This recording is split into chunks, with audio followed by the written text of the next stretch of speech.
Vamos a saludarlo a Luis Laferrier, es economista. Anticipamos que íbamos a tratar de tener una mirada respecto de lo que es la discusión de esta semana en la República Argentina. ¿Qué pasa con la economía? Laferrier, ¿cómo andás? Buen día. Buenos días, ¿qué tal? Bueno, ¿cuál es la diferencia, en todo caso, que en materia económica pueden llegar a plantear las tres opciones más votadas de la elección del domingo pasado? Bueno, en realidad yo vengo sosteniendo de que nosotros primero tenemos que entender cómo funciona el modelo económico-social que se ha desplegado en Argentina a lo largo de este siglo XXI para poder entender la propuesta, los rumbos que podríamos tener en el futuro, los peligros, porque si no queda muy en la superficie, muy en la anécdota y no vamos al problema de fondo. Nosotros estamos viviendo un agravamiento muy fuerte de la crisis social, bueno, producto de la crisis económica, que tiene que ver con un proceso inflacionario que está aumentando de manera alarmante las situaciones de pobreza y de indigencia en Argentina. Eso es indudable, ¿no es cierto? Yo lo considero que ya las últimas semanas como una carnicería social, proceso de aumento de precio ante una pulverización de los salarios, de los haberes de los jubilados. Esto es tremendo, ¿no? Entonces, entender por qué pasa esto tiene mucho que ver con las propuestas y los peligros que aparecen en el horizonte en los candidatos presidenciales con más votos. Bien, te propongo, Luis, que hagamos un apretado análisis de por qué estamos como estamos. Trato, sí, por eso, de ser lo más resumido posible, pero también un poco que se entienda. No, está bien, ¿no? Está bien. Te damos tiempo, no hay problema. Tenemos un proceso inflacionario que hace que suban los precios cada vez más, casi diariamente, y ese proceso inflacionario tiene que ver con una pérdida del poder adquisitivo del peso frente al dólar, es decir, la devaluación.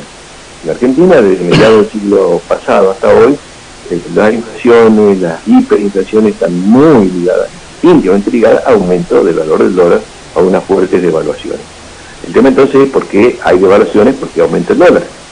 Aumenta el valor del dólar porque en Argentina hay un modelo que hace de que cada vez alcancen menos los dólares. ¿Por qué alcanzan menos los dólares? Primero, porque los dólares no los emitimos nosotros. Nosotros, la única forma genuina de conseguirlo es teniendo exportaciones más altas que las importaciones. Eso se llama estar de la balanza comercial. Y nosotros tenemos a lo largo de este siglo una balanza comercial que ha sido altamente favorable. O sea, hemos tenido exportaciones muy por encima de las importaciones por una diferencia de más de 200.000 millones de dólares. Y si tomamos los últimos años, del 19 al 22, tuvimos balanza comercial favorable por más de 50.000 millones. O sea que, teóricamente el argentino, si fuera por eso, tendríamos que estar nadando en dólares. Y resulta que no hay dólares en la reserva del Banco Central, que las reservas son negativas. Entonces, ¿qué es lo que pasa? ¿Por qué falta dólares? Porque hay un modelo productivo que se basa en priorizar ciertas actividades que yo llamo del extractivismo depredador, es decir, actividades que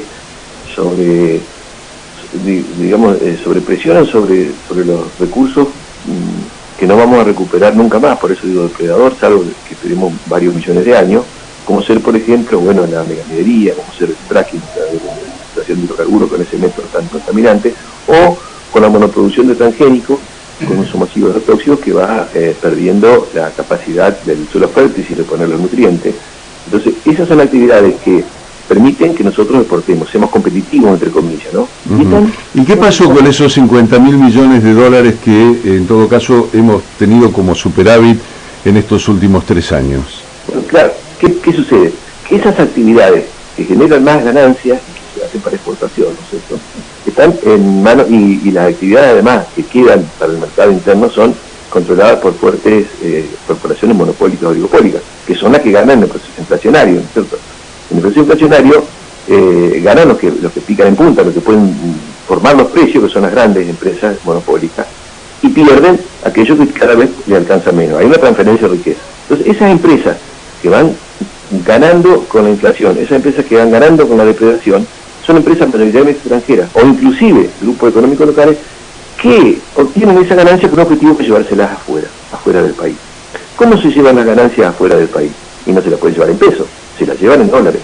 Entonces los dólares ya no son solo necesarios para importar lo que necesitamos, sino que son necesarios para abastecer esa demanda infinita de estos grupos corporativos, de estos grupos depredadores que se llevan la ganancia afuera. Pero hay otro elemento que es tanto o más importante que ese, que ha sido crucial en la Argentina de la dictadura en adelante, con todas las crisis que ha habido del sector externo, y es que el capital financiero, los grandes usureros, vienen a hacer negocios fabulosos en la Argentina, negocios que no hacen en ningún otro lugar del mundo, y donde el Estado les promueve y les arma esquemas que le permiten obtener grandes rentas, grandes fortunas al capital financiero, donde el único aporte es poner plata que a veces ni siquiera es de ellos. Los bancos comerciales ponen plata que crean de la nada o de otros, y se multiplican.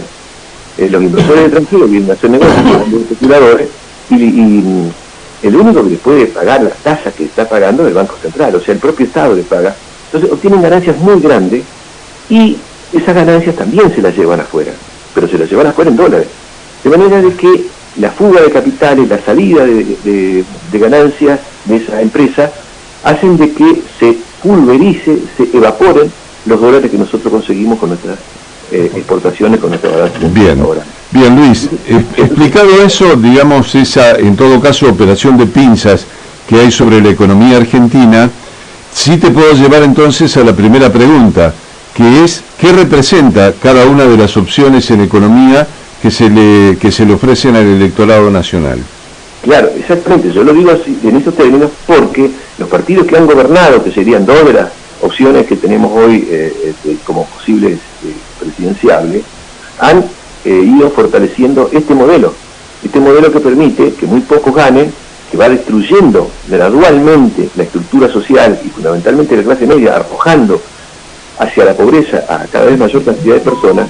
Estos sectores que han ido gobernando, fundamentalmente gobernó más el justicialismo, pero también gobernó Cambiemos, han hecho exactamente lo mismo, han favorecido ese tipo de negocio, y el problema es que gradualmente la sociedad se va degradando, y la gente obviamente no quiere seguir teniendo más de lo mismo, porque cada vez estamos peor, y elige una propuesta que sería el tercero, que aparece aquí, que obviamente sin entender de qué se trata, quienes lo votan, ¿no es cierto? Esta propuesta implica hacer más de lo mismo, pero de una manera mucho más generalizada y mucho más rápida. Es decir, por ejemplo, dolarizar la economía. Entonces, ¿qué es dolarizar la economía? Bueno, sacar al Estado de intermediario y dejar que los grandes operadores, que los grandes inversores, que los especuladores, que las empresas depredadoras se lleven la plata, o ganen directamente en dólares y se la lleven.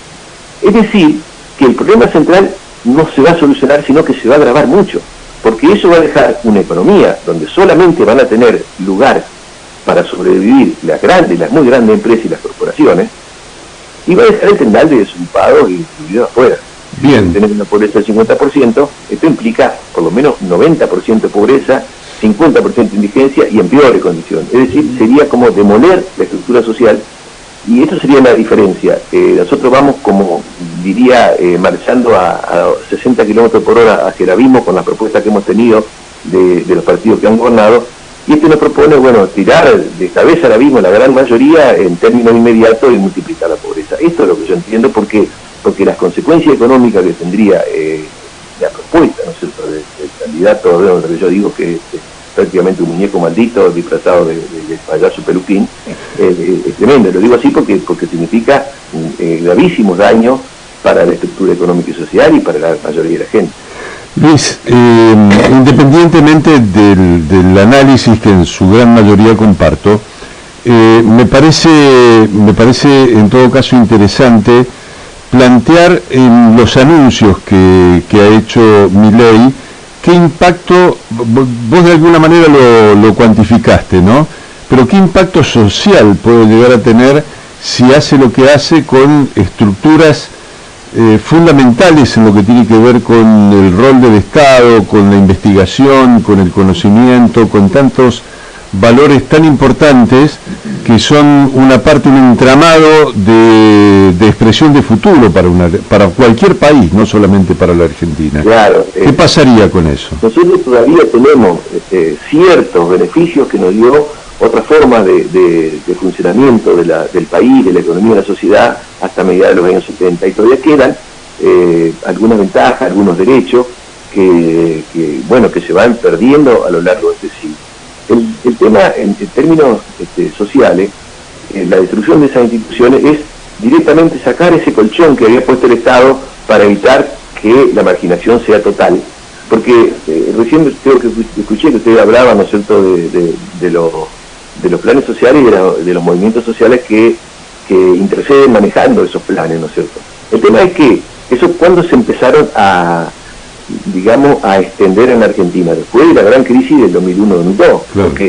Porque la gran crisis del 2001-2002 dejó a la misma situación económica y social que hoy, y la gente salió a la calle masivamente a repudiarlo. Clase media, desocupado y clase trabajadora. Es decir, ponía en riesgo, porque normalmente se pone en riesgo este modelo, este sistema depredador y saqueador, cuando se juntan los distintos sectores agredidos por... Claro, la crisis del 2001 en realidad es toda la crisis acumulada durante la década del 90, la consecuencia de la crisis del 90. Pero esa enorme desocupación, ¿cómo se fue? ¿Qué es lo que cambió en relación a principios del siglo? Que a partir de ahí aprendieron que no hay que tirar a la sociedad sin una red de contención de seguridad para evitar los grandes conflictos y esas grandes movilizaciones. Entonces empezaron a crearse cada vez mayores planes sociales que vienen inclusive aconsejados y presionados por Estados Unidos y por el Banco Mundial, que empezó a hacer financiamiento de los planes sociales. Entonces, ¿qué rol cumplen esos planes sociales? Y bueno, como este modelo deja tanta gente afuera, esa gente afuera, para evitar que se ponga peligrosa y que haga invivible esta sociedad, es cubierta con planes sociales, bueno, diría casi de supervivencia, y manipulada por organizaciones sociales que garantizan esa paz social, esa tranquilidad. Bien. Lo que implicaría llevar adelante el plan Milei sería como declarar abiertamente la guerra a la sociedad y decir, bueno, sí, ahora ya ni siquiera necesitamos que el Estado interactúe como colchón para mantener la tranquilidad. Si llegaran a llevar a cabo esto y a ganar, significaría con una fuerte represión, porque obviamente que el 90% de la población con pobreza o indigencia y sin posibilidad de comer saldría a la calle, significaría entonces llegar en esos términos, ¿no es cierto?, a triunfar ese modelo con mucha represión, pero además dejando una sociedad donde muy pocos pueden acumular, que sería un puñado de corporaciones que exportan, un puñado de capitales financieros que Luis, sí, por otro lado aquí estuvimos enunciando algunos aspectos que tienen que ver con quienes dieron origen a Milei políticamente en la Argentina. ¿Vos qué tenés para decir de eso? Sí, en realidad, bueno, Milei en todo caso es alguien que aparece como para materializar una alternativa que refleje una postura mucho más confrontativa y de fondo para cumplir los grandes objetivos de este nuevo modelo, que es dejar nada más que el territorio como zona de sacrificio al servicio del saqueo de las grandes corporaciones y del capital financiero. Para hacer eso significa terminar con la Argentina que tuvimos casi desde los años 30 en adelante, con una sociedad con una clase media extendida y generalizada, digamos, con otras condiciones. Esto significaría un brutal retorno, o no sé si retorno, si alguna vez estuvimos en esas condiciones, para que el grueso de la población quede afuera y estarían dispuestos a trabajar peleándose, matándose para trabajar por un pedazo de pan.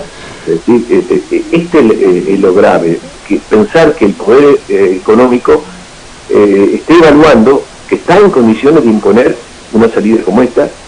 Es terrible, pero también es malo que sigamos con más de lo mismo, es decir, que la sociedad tiene que entender que no puede permanecer pasiva, indiferente, mirando cómo de arriba definen el poder los que son sus verdugos, ¿no es cierto? Es decir, tener que cambiar el modo de actuar, de decir, tenemos que participar, tenemos que involucrarnos, tenemos que tomar compromisos. ¿Por qué? Porque si nosotros queremos evitar eso, que es gravísimo para el presente, pero mucho más para el futuro, para nuestros hijos, nuestros nietos, para los jóvenes, tenemos que hacer algo, porque nadie va a hacer algo desde arriba, por lo menos, si nosotros no... Para cambiar la situación. Luisito, gracias por atendernos. No, al contrario, gracias por la invitación. Luis Laferrer, economista, docente de Economía de la Facultad de Ciencias de la Educación de la UNER, también fue profesor aquí en la Universidad Nacional del Litoral.